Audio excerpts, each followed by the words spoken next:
Hola a todos. Gracias por estar aquí escuchándonos de nuevo. Capítulo cuarto de la serie Retrato de la Burguesía, disección de un mural. Este capítulo vamos a hablar,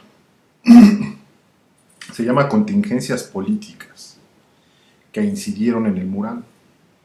Entonces, vamos a ver hasta qué grado la democracia en el ESME llevó a que no solamente hubiera una versión de mural, sino que hubiera dos versiones de mural. Porque, como les había comentado, este mural tiene sus aspectos históricos y personajes, tanto directos como indirectos, que incidieron en el resultado final del mural que, como lo conocemos hoy. Entonces, miren, les tendré que decir, primero introduciendo a la historia, más, ahora sí vamos allá, más la historia política del Sindicato Mexicano de Electricistas.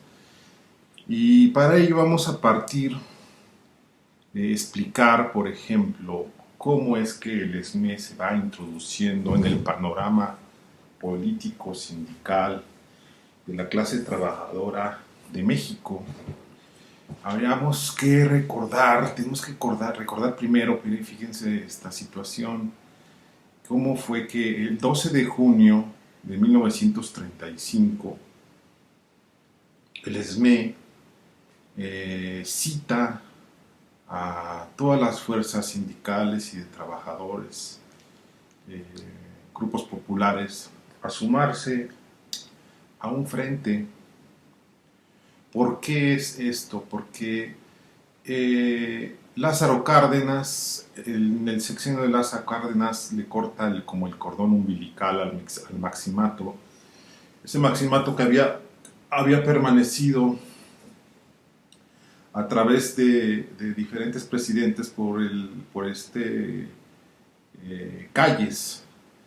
Cárdenas llega y rompe con Calles, y esto hace que Calles vaya en contra de su sexenio, que haga críticas, y sobre todo las críticas las cierne más de lleno en la clase trabajadora, porque debemos de recordar que en el sexenio de Lázaro Cárdenas hubo bastantes huelgas, entre ellas la del 36, y después se desencadenan muchas más. Y eso Calles lo critica, ¿no? Critica el gobierno pro trabajador, progresista de Lázaro Cárdenas. Ante ello, el ESME llama a hacer un frente para no solamente contestar a estas injurias que hace Calles a la clase trabajadora y sus movimientos de huelga, sus movimientos sindicales, sino también para ayudar y de alguna forma proteger a Lázaro Cárdenas. El ESME entonces para ello llama a que se reúnan en su sede, precisamente esta sede que les contaba en anteriores capítulos, que se encontraba en República de Colombia número 9, que hoy es una organización, la ocupa una organización de aseadores de zapatos. Pues bueno, allá en esa aula que está en el segundo o tercer piso, que ustedes pueden ir a visitar todavía, porque hasta cuando yo fui, era un restaurante de comida corrida, pero es peculiar, deben de ir a verlo porque, pues miren, es un espacio histórico, porque el frente, que se llamó finalmente Comité Nacional de Defensa Proletaria, y que ya se concretó el 15 de junio de 1935, fue realmente importante. Fue un movimiento de suma interés en ese momento, movilizó a las masas de trabajadores tremendamente, y se dice que fue la primera vez que se llenó el Zócalo de la Ciudad de México.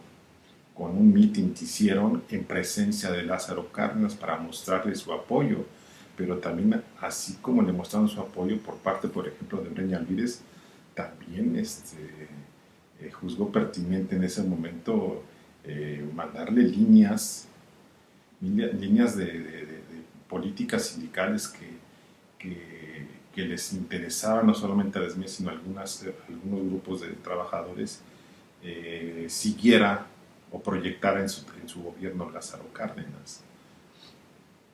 Entonces, ustedes van a ir y todavía van a ver la tarima, por ejemplo, ahí en esa aula del edificio de Colombia, número 9, la tarima, una tarimita, donde pues se supone que ahí ponían la mesa para que estuvieran los secretarios, el jefe de debates, y ahí se hicieran las asambleas. Pues ahí se conformó el frente, se conformó la Comité Nacional de Defensa Proletaria. Salen tan unificados y se dan cuenta que en unidad pueden hacer muchas cosas, que el mismo ESME convoca a hacer una confederación de trabajadores. Entonces, otra vez, las citas en el mismo lugar, tanto se inician ahí en Colombia número 9, pero realmente terminan luego en el Teatro del Pueblo, un congreso unificador que fue del 21 al 24 de febrero de 1936. Al final se concreta la fundación de la Confederación de Trabajadores de México. Ojo aquí, porque al principio del primer capítulo les dije que algunos críticos de arte, investigadores, habían dicho que dado que el ESME estaba dentro de la Confederación de Trabajadores de México, el mensaje revolucionario que despliega el moral retrato de la burguesía quedara invalidado, no era legítimo. Pues bueno, ahí vamos a ver, sí, aquí el ESME estaba dentro, inclusive fue uno de los convocantes, pero estamos hablando de 1936, febrero de 1936. Y ahorita vamos a recorrer todo este periplo, que es bastante tirante, y sí merece un poco de concentración, porque son muchas fechas las que vienen, pero intentaré transmitírselas. Bueno, en primera instancia, el preciso día de fundación de la CTM, hay un primer momento álgido en el cual es partícipe tanto Lombardo Toledano como Francisco Breña Alvírez, ¿no? Debemos de recordar que era una conglomeración de trabajadores y sindicalistas, pero debemos también de poner en contexto que el Sindicato Mexicano de Electricistas estaba ocupado con muy pocos trabajadores, o sea, en comparación con otros sindicatos como el de ferrocarrileros, de maestros y otros tantos más, pues era muy poco, era muy mínimo en número. Entonces esa mayoría hacía que cuando se conformó la dirigencia de la CTM, pues tuviera muy poca presencia el ESME, de tal forma que ese 24 de febrero a Breña Alvírez se le propone darle la Secretaría de Finanzas y Organización, pero él de inmediato la retira porque en primera instancia, pues bueno, es una secretaría de poca incidencia y práctica de liderazgo. No tenía mucho interés como para lo que se proponía hacer con el Congreso, con ese Congreso el ESME. la organización plena y democrática de los trabajadores. Entonces, Breñas Vires lo declina, pero también por otro lado no solamente lo declina por eso, sino que ya empieza ahora una situación en la cual ahí en la plena asamblea dice que además lo declina porque sus argumentos eran que eh, no existía organización.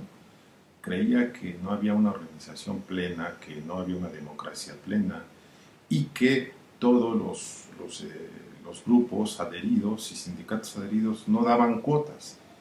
Entonces eso le parecía muy mal, a lo que también en ese momento, y que todavía rompió un poco más en cuanto a la relación que había entre el ESME y sobre todo Lombardo Toledano y Fidel Velázquez, todavía se hizo más difícil, porque dijo Breñas Vires, más sin en cambio el ESME no ha fallado en ninguna cuota con el Congreso del Trabajo. Y pues eso también encendió no solamente a la Asamblea, sino también a Lombardo y a Fidel. Trascendía, y algunos investigadores lo han dicho, que Lázaro Cárdenas apoyaba a la CTM, apoyaba a Lombardo Toledano, por una situación, para variar, el partido de Lázaro Cárdenas, que ahora es el PRI, pero antes era el Partido Nacional Revolucionario, estaba en crisis, era mal visto, estaba desprestigiado y Lázaro Cárdenas estaba interesado en conglomerar masas de trabajadores, de campesinos, de militares, de todo tipo para fortalecer el partido, ¿no? Y una de las partes claves para aglutinar a los trabajadores era la CTM. Por otro lado, Fidel Velázquez y Lombardo Toledano, sobre todo Lombardo Toledano, pues veían ahí un peligro en cuanto al poder de ejercicio que ejercía o que practicaba Breñas Vires, porque siempre en ese periodo Breñas Vires se veía como un líder anticorrupción, un líder crítico, y ahí va la otra. Y además era un líder identificado por el trotskismo y el anarcosindicalismo. Breñas Vires siempre fue un líder, un político que iba siempre mucho a la raíz de la fundación del Sindicato Mexicano de Electricistas, que fue el anarquismo. Y era trotskista, completamente democrático, al contrario que aquí es un punto clave, necesitamos detenernos un poco. Vicente Lombardo Toledano representaba el Partido Comunista Mexicano y el Partido Comunista Mexicano tenía lazos y seguía y era seguidor de Stalin, ¿no? Entonces, miren, aquí ya hay un primer momento, que lo tengo que explicar porque esa misma situación y problemática se reflejó como espejo en el ESME. Debemos de señalar, les voy a platicar muy rápido, porque es un rollo muy denso, pero voy a tratar de hacerlo lo más claro posible. Cuando viene la Revolución Rusa en 1917, está Lenin, Trotsky y Stalin, pero Stalin lo veían como una persona ahí como satélite, porque siempre fue visto por Lenin como un político poco agraciado y virtuoso. Lenin siempre vio que Trotsky era la persona que iba a poder ir a integrar el real comunismo en la Unión Soviética. Lenin no podía porque Lenin ya estaba enfermo, y entonces tanto Lenin como Trotsky ya veían como un peligro a Trotsky, porque Trotsky tenía pues unas sobreambiciones que ellos lo veían ya como atisbos de autoritarismo, y así pasó. Muere Lenin, Stalin le gana la situación política y accede al poder de la Unión Soviética. Inmediatamente después, lo que habían criticado Trotsky y Lenin lo empieza a practicar. ¿Qué criticaban? Pues que lo mismo que luego muchos han dicho que Marx no, el mismo Marx y Engels no atisbaron, que la burocracia en el partido versus también el gobierno también era un peligro para el desarrollo del socialismo, el pleno desarrollo del socialismo, con, este, con, para llegar luego a un Estado comunista. Pues bueno, así fue. Stalin cayó en esa burocracia que tanto desdeñaba y criticaba y prevenía Lenin y Trotsky.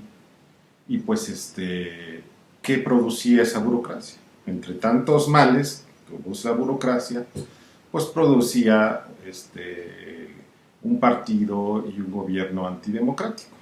Inmediatamente Stalin fue tan antidemocrático que empezó en primera instancia a ejercer mucho y gran poder.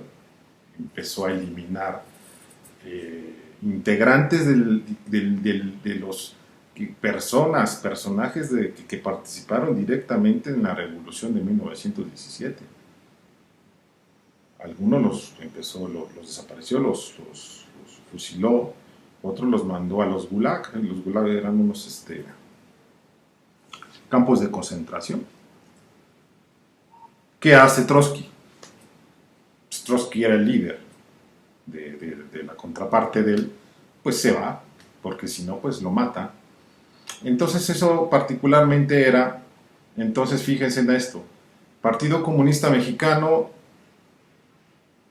se va del lado de Stalin.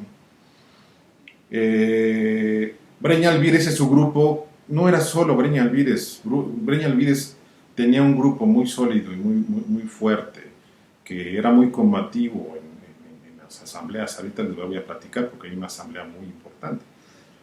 Él se va del lado del trotskismo, que era más democrático, inclusive ahorita les voy a platicar de algo porque era un visionario Breña Alvírez, porque así como estaba en la política, inmerso en la política sindical, también era estudioso y un lector, era escritor, tiene muchos textos en la revista Luz muy importantes, de profundidad filosófica, y no solamente filosófica, sino filosófica política, y él fue el primer político, tal vez en México, que critica y rompe con Stalin.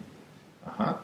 Estamos hablando que creo la primera vez que rompe con Stalin fue en el 38, precisamente criticándolo por los gulags, por los campos de concentración y por tantas personas que venía ya fusilando, porque había ya un régimen antidemocrático, ¿no? Y pues bueno, eso se reflejó en el ESME. Hubo un grupo Partido Comunista Mexicano que era integrado por Luis Espinosa Casanova, las cabezas visibles, les digo, y Mario Pavón Flores, el abogado, pero ellos estaban liderados por Lombardo Toledano. Bien, ¿se acuerdan de la foto del anterior capítulo? Ahí estaban los tres. Y por otro lado estaba Breña Alvírez, Manuel Paulín, Roldán, que después rompen, se los voy a platicar más adelante, y un grupo de seguidores importantes de Breña Alvírez, que son trotskistas. Pues bueno, eso hizo implosión también en el ESME. Pero miren, vamos a seguir adelante para ir avanzando. Por otra parte, el Partido Comunista aprovechó que Lázaro Cárdenas los quería aglutinar, pero Lázaro Cárdenas lo que quería es poder para su partido. Lázaro Cárdenas no quería y le interesaba llegar a establecer un Estado comunista en México. Pero los del Partido Comunista como que vieron y aprovecharon este impulso que le estaba dando a la clase trabajadora, y ni tardan ni perezosos pues se fueron con esa influencia. Pero ellos lo que estaban buscando es de que hacer lo que en primera instancia lo que les señaló el séptimo Congreso Internacional Comunista. Recuerdan que era llevar la unidad a toda costa en contra del fascismo, del comunismo, pero también con vías a integrar un Estado comunista. Entonces por ahí se va el Partido Comunista Mexicano, ¿no? Por otra parte, viene la huelga de 1936 del ESME. Y ya como estaba tenso desde la formación de la CTM, ahí hay otra tensión porque Breña Alvírez sale como un vivaz político mexicano sindicalista, era hasta cierto punto un poco desconocido, pero con la huelga de 36 como que despunta, ¿no? Y esto hace como que un poco de mella y crisis en los demás organismos, específicamente en la CTM con Lombardo Toledano. De la envidia, el descrédito e inclusive hay notas periodísticas en las cuales critican a Breña Alvírez y el proceso de su huelga porque se acompañó con líderes y grupos que no eran de la CTM y ya lo llaman a que era a lo mejor de alguna forma parece era un traidor y todo ello, ¿no? Se empieza a tensar más la situación. El 27 de enero de 1937, la dirigencia del ESME se distancia de la CTM al momento de declarar unilateralmente nulo el tercer Congreso Nacional de la CTM. Pues los electricistas declararon que no juzgaban conveniente y las violaciones y las numerosas correcciones que había sufrido los estatutos originales de la CTM. Apenas se había formado y ya te estaban meneando ahí varias cosas en los estatutos de la CTM. Y reclamaron también ahí en la CTM que también no iban a aceptar ya más agresiones, ¿no? contra el organismo electricista. Si no se arreglaba eso, pues el ESME iba a regresar a la CTM. Pues bueno, el 12 de mayo del mismo año, la CTM envía un dictamen a las oficinas del ESME, mismo que es el resultado de lo anterior. Este dictamen será publicado en los principales diarios de México y dicho dictamen amonesta y desconoce al ESME como sindicato industrial y cita a una convención de la CTM para conformar un sindicato de trabajadores de la industria eléctrica. Vean ustedes, hacen este movimiento para hacer a un lado a los electricistas.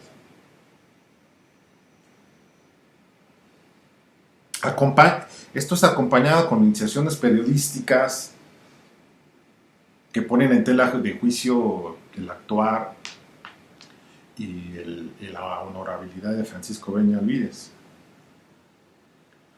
Hay tal vez una o dos asambleas en las cuales todavía como dirigente, secretario general Breña Alvírez, en las cuales se meten pistoleros, que el mismo comité del ESME señala que son miembros de la CTM y percuten, disparan ahí dentro de la asamblea. Entonces, después de ello, empieza a haber un trabajo ya más de infiltración y de provocación por parte del Partido Comunista y fracciones del Partido Nacional Revolucionario.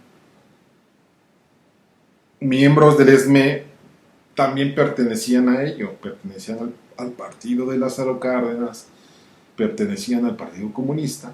Ya les dije, uno de los más visibles era Espinosa Casanova y Mario Pablo Flores, pero seguramente había otros más. Y entonces se hace la táctica, ¿no? Para deshacerse del grupo breñista en el ESME.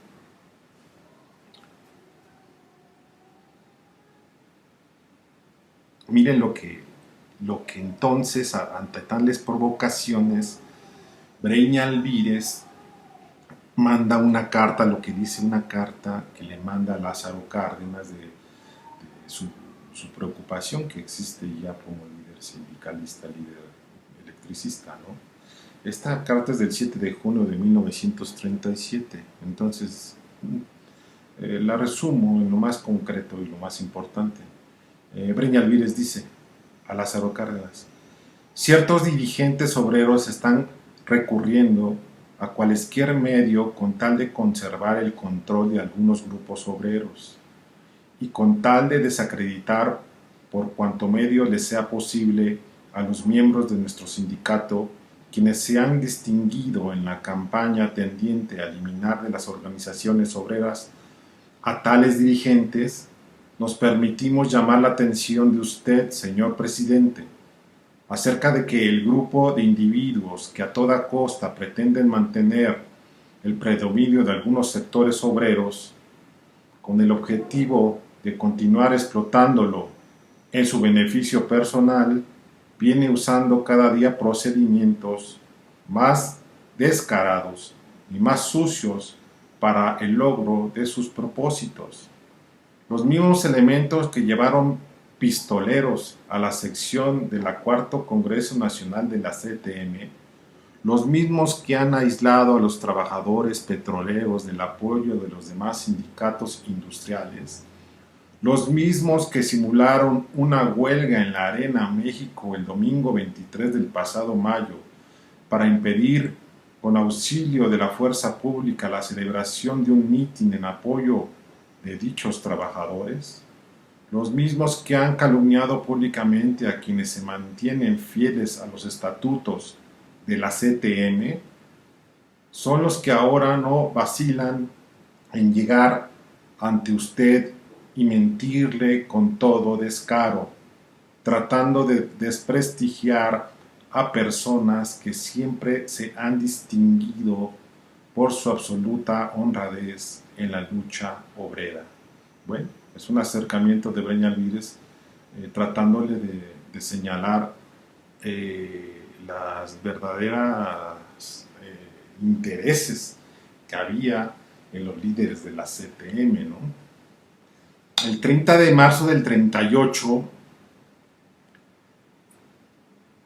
a 13 días de que precisamente Lázaro Cárdenas declarara la expropiación de la industria petrolera, se lleva a cabo lo que les decía, esta convención constitutiva del Partido Revolucionario Mexicano. Recordemos, antes de esto se llamó Partido Nacional Revolucionario y Lázaro Cárdenas lo refunda, ya en tal mote de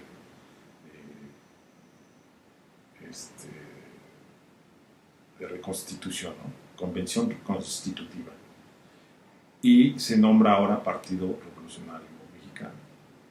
Entonces, dentro de esto llamado convención constitutiva, que yo diría más bien reconstitutiva, pero así llamo constitutiva, se llama al corporativismo de los trabajadores. Entonces se busca agruparlos, ¿no? Militando en el PRI, que no era todavía el PRI, sino era el Partido Revolucionario Mexicano. Y se forman cuatro secciones. La obrera en específico se constituye por la CTM, la CGT, la CROM, el Sindicato de Mineros, y más por agradecimiento que convicción. Y también habría que señalar, porque ya el Breña Alvírez no estaba en la dirigencia del ESME, sino estaba Paulín, fue marcado como Paulín era un líder un poco más menos duro, un poco más flexible, y pues eso hace que influya y acepte entrar a este corporativismo del Partido Revolucionario Mexicano que llama a integrar Lázaro Cárdenas. Pues nada, que esa fue la acabose de pues las cabezas visibles de los breñistas en el ESME, porque esta parte fue el inicio de la ruptura entre Manuel Paulín, Breña Alvírez y Roldán, a tal grado que desencadenaría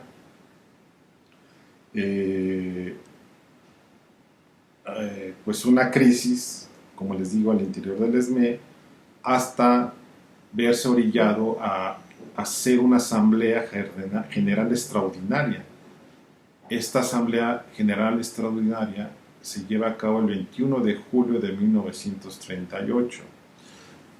Ojo avisor, 21 de julio del 38, todavía no se estaba realizando el mural retrato de la burguesía. El mural retrato de la burguesía empezó a realizarse por junio-julio del 39 y no a realizarse. Primero fueron las pláticas, ya cuando empezaron a trabajar en los muros, yo calculo que fue por octubre, noviembre.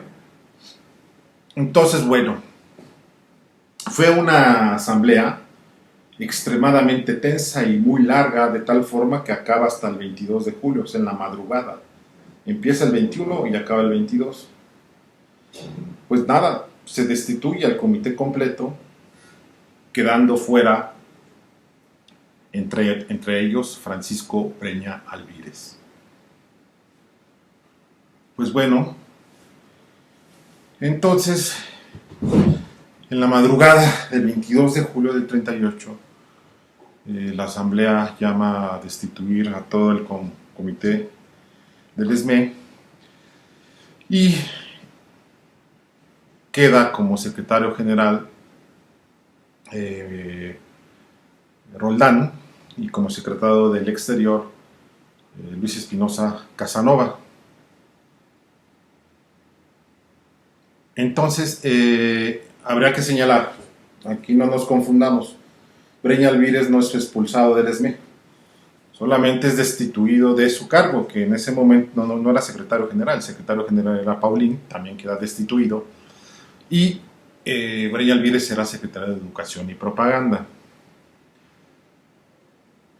De tal forma que, fíjense en esta cuestión, para el próximo año, que ya venía lo del mural retrato de la burguesía, ya no está el grupo breñista, ya no está Breña Alvírez, ya está Casanova, que era el encargado de la área de cultura, de toda la situación de la construcción del edificio de Antonio Caso 45, del Teatro de las Artes y de la relación con el colectivo de retrato de la burguesía, y como líder, o sea, como secretario general, estaba Roldán.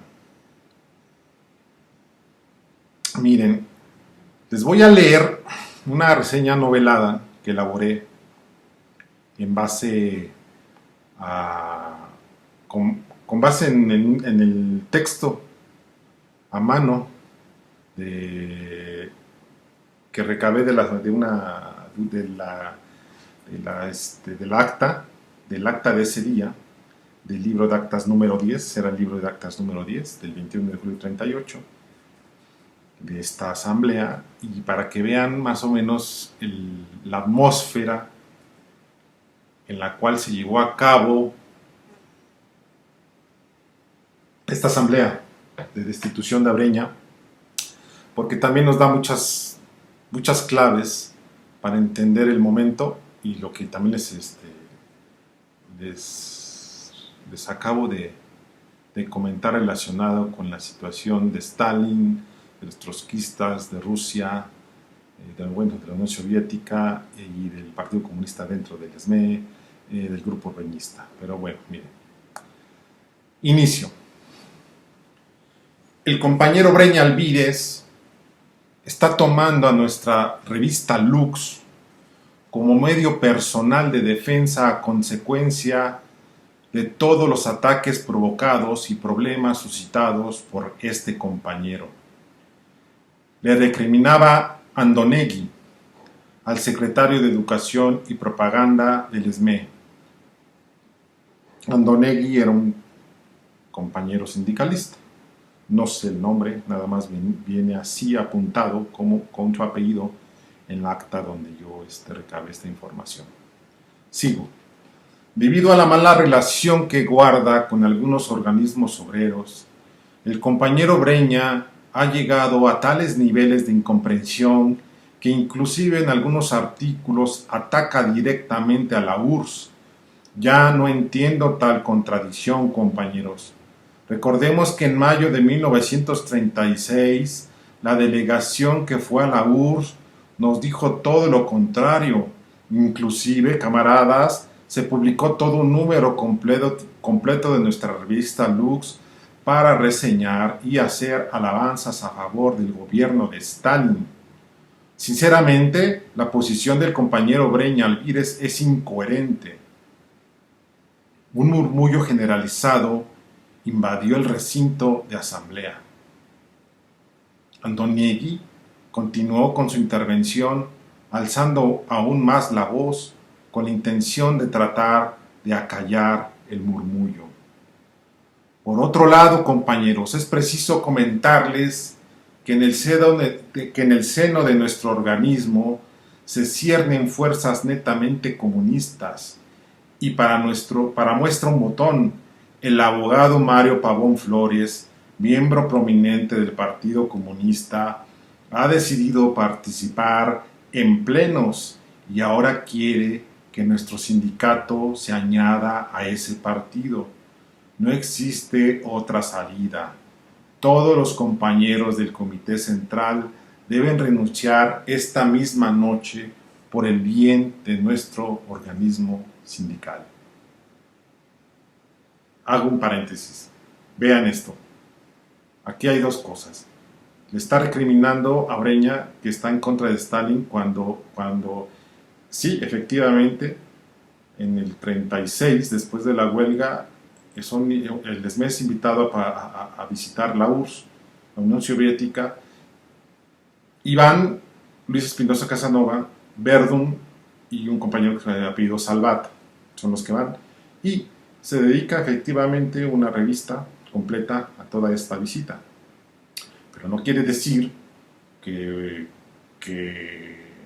el grupo breñista y Breña Alvírez son proestalinistas, porque estaba esta ola iba creciendo y todavía en México no se llegaba a concretar en ese momento lo que estaba haciendo Stalin en la URSS, ¿entienden?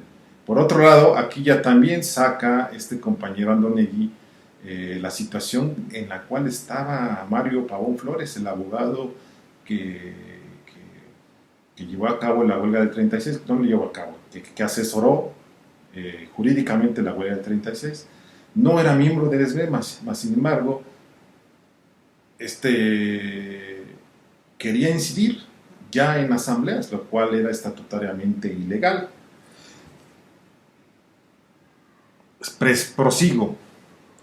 Ocupando un lugar en la mesa que se alza sobre el entarimado que vio nacer al Comité Nacional de Defensa Proletaria, ese que les digo de Colombia número 9, Breña Alvírez levanta su brazo con la calma que le allana el saberse enterado de que después de esta asamblea no tendría aspiraciones futuras posibles para ocupar un cargo en el Comité Central del organismo electricista. La mirada de Espinosa Casanova, que era presidente de debates, Espinosa Casanova era el presidente de debates, quien ocupa un lugar al centro de la mesa del presidium, alcanzó a ver por su flanco izquierdo a Breña Alvírez pidiendo la voz, al tiempo de dar un agradecimiento de trámite al anterior orador. Muchas gracias, compañero Andoniegui. El compañero Francisco Breña Alvírez con una aclaración. Por favor, compañero Breña. Muchas gracias, presidente de la Asamblea.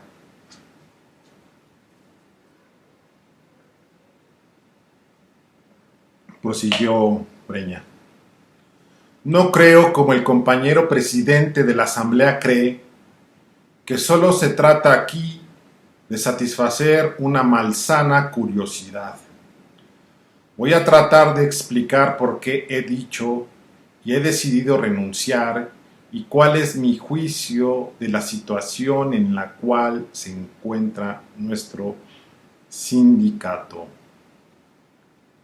Debemos, compañeros asambleístas, decidir si queremos que nuestra organización determine los asuntos sobre la base de conveniencias o si se debe sostener bajo sus objetivos estatutarios. Luchar por la unidad, pero conservando en lo posible su independencia.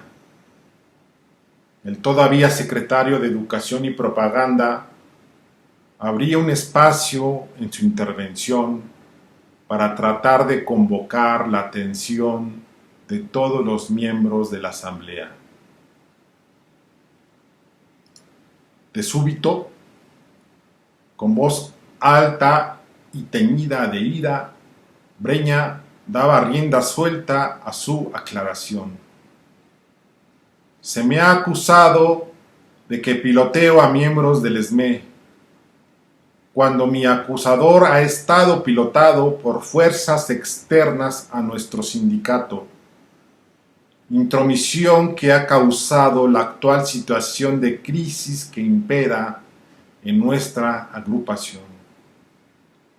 Primera aclaración: yo no ataco a la Unión Soviética, sino a José Stalin, que ha mandado asesinar a tantos destacados elementos revolucionarios.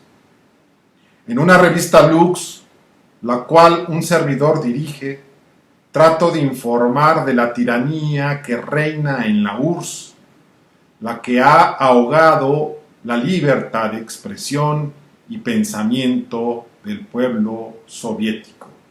Esas eran una de tantas críticas que hacía Trotsky, el cual ya para esas fechas ya estaba asilado en México por una ayuda que recibe desde Frida Kahlo y Diego Rivera y apoyada por Lázaro Cárdenas. Segunda aclaración, compañeros asambleístas. Efectivamente, compañero Andonegui, el Partido Comunista decidió que el que habla fuera eliminado del ESME. Este partido, compañero, somete sus acciones a lo que les dictan los corruptos dirigentes de la CTM y la directriz de la Internacional Comunista. Con su táctica de unidad a toda costa, hace que su subordinación no tenga límites. De algún tiempo a esta parte, recordemos, compañeros electricistas, el Partido Comunista ha venido extendiendo entre las masas trabajadoras del país este lema de la unidad a toda costa, cuando por otro lado es muy significativo rememorar el momento de cuando fuimos víctimas del asalto organizado por pistoleros y malvivientes mandados por los dirigentes de la CTM el jueves 7 de septiembre de 1937. Hagamos memoria, compañeros. Agrupaciones hermanas como los ferrocarrileros, los mineros, los maestros y partidos políticos como el comunista, organizaciones todas que hemos apoyado y servido en cuanto nos ha sido posible, se rehusaron a levantar una sola voz de protesta por acto tan incalificable. Aquí pues lo que dictó, lo que dijo Breña Alvírez en su noche madrugada de expulsión del Comité Central, no del ESME, el Comité Central. Entonces, ya tenemos un poco más claro la situación que se estaba viviendo en el ESME. Por una parte, y se los voy otra vez a reseñar, a destacar, estaba Luis Espinosa Casanova y Mario Pavón Flores del Partido Comunista, pro-estalinistas. Por otra parte estaba Breña Alvírez, anarcosindicalista, pro-trotskista. Entonces, esto son grupos de izquierda, pero opositores, y más opositores en ese momento.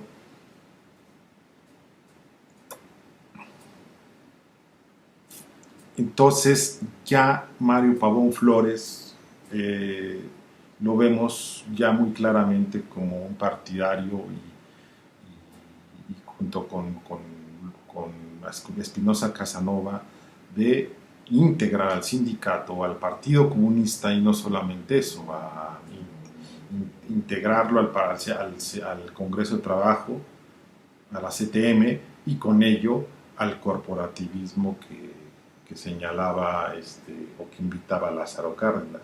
Por otro lado, Breña Alvídez decía que no, él criticaba la unidad a toda costa porque sabía que por esa vía se iba a perder independencia y democracia al interior del ESME, porque ya veía reflejada la burocracia y la situación que estaba marcando Stalin en la Unión Soviética.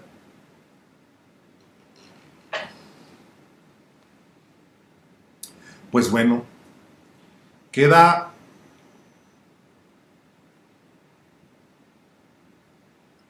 fuera Breña y su grupo, y de esta forma es más fácil integrar al ESME a la CTM y al corporativismo del PNR. Pero todavía las fuerzas democráticas y anarcosindicalistas de Breña Alvídez se mueven. Se lleva a cabo una asamblea en octubre de 1939. Y fíjense la fecha, octubre de 1939, es cuando el grupo, el equipo binacional que llevó a cabo el mural Retrato de la Burguesía, ya están en pleno, o si no en pleno, sí ya trabajando en el bosquejo del mural Retrato de la Burguesía, con un compañero, David Alfaro Siqueiros, que era perteneciente al Partido Comunista, no mexicano, porque lo habían expulsado ya hace algún tiempo del Partido Mexicano, pero del Partido Comunista Mexicano, pero sí era un partidario del stalinismo.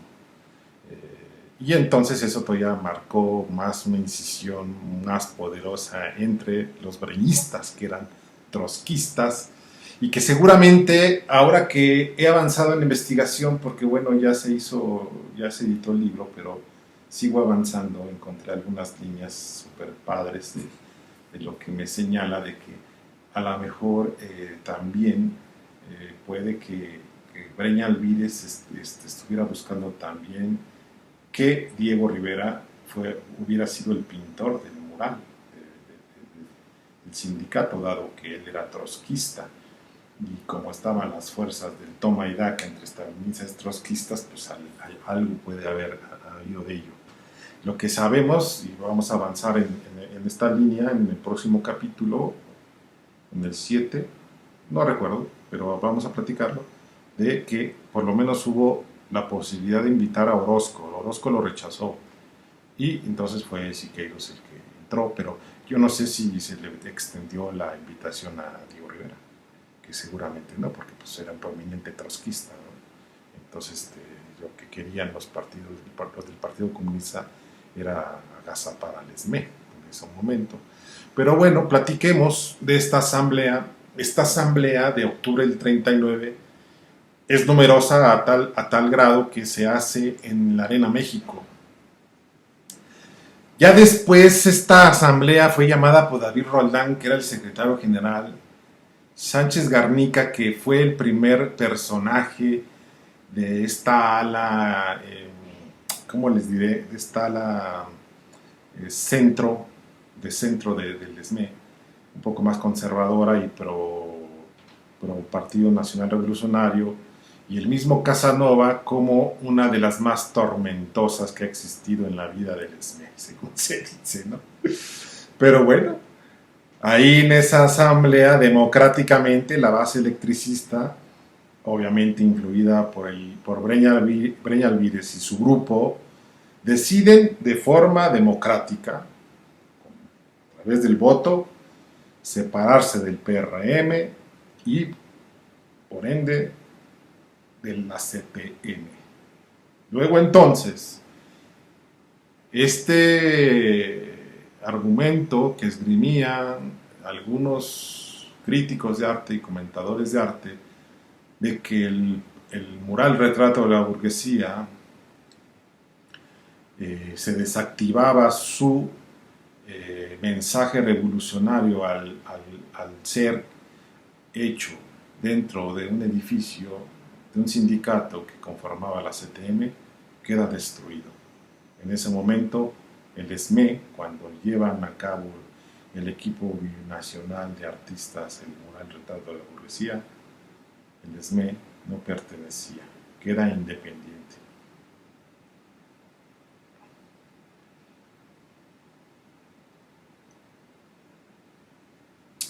Pero, por otro lado, el, la situación ya había sido hecha.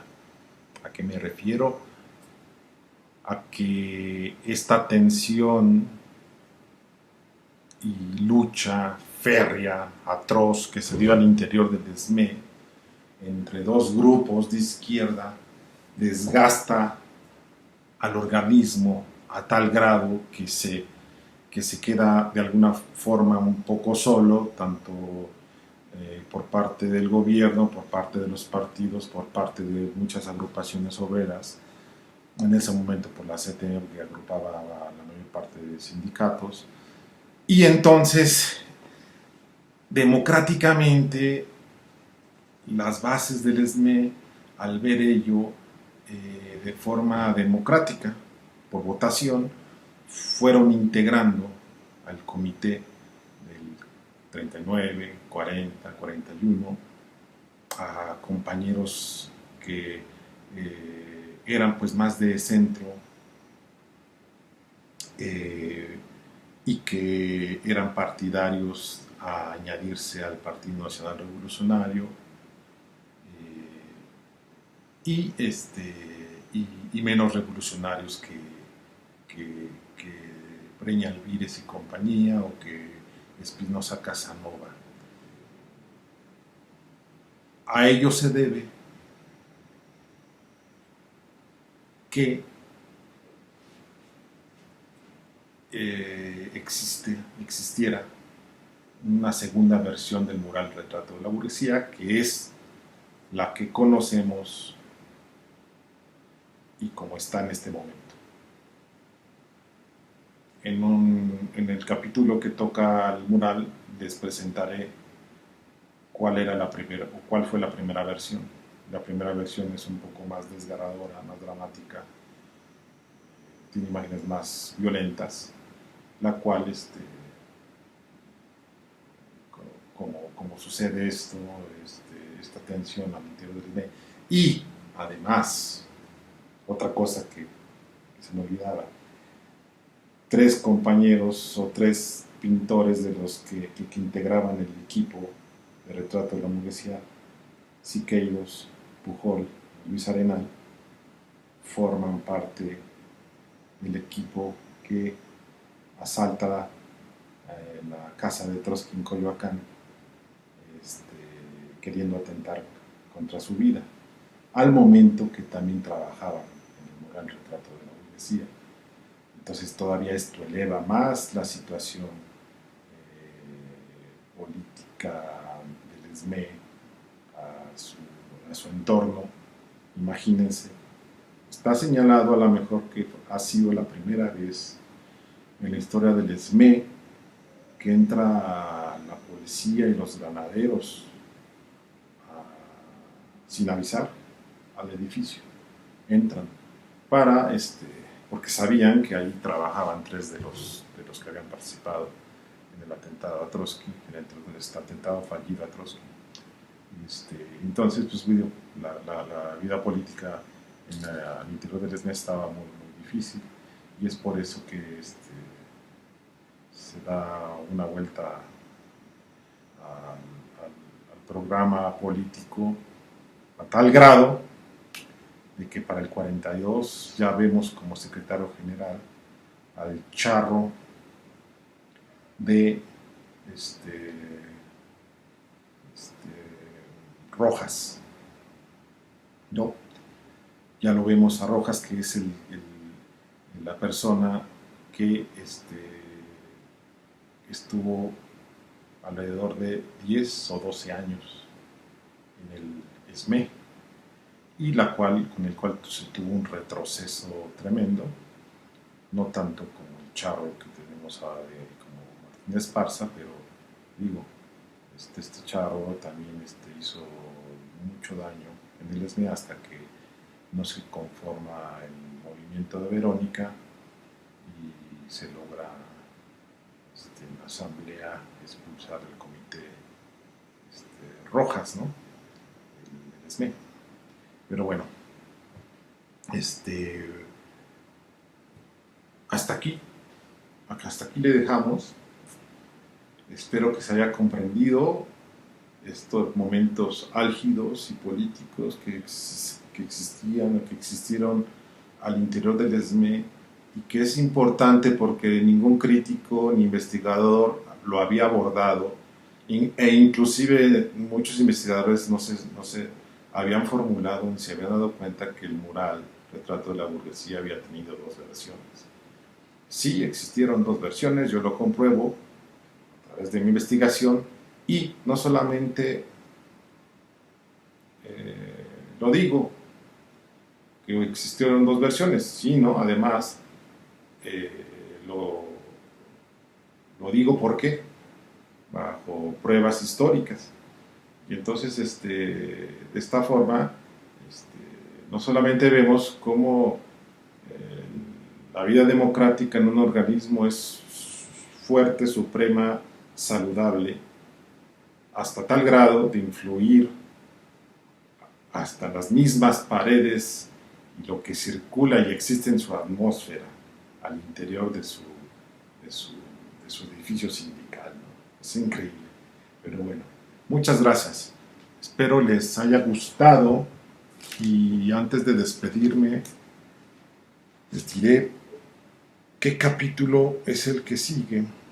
Estamos hablando que continuaríamos con el capítulo 5, que se llama Todo inició en España, el caso León Trotsky.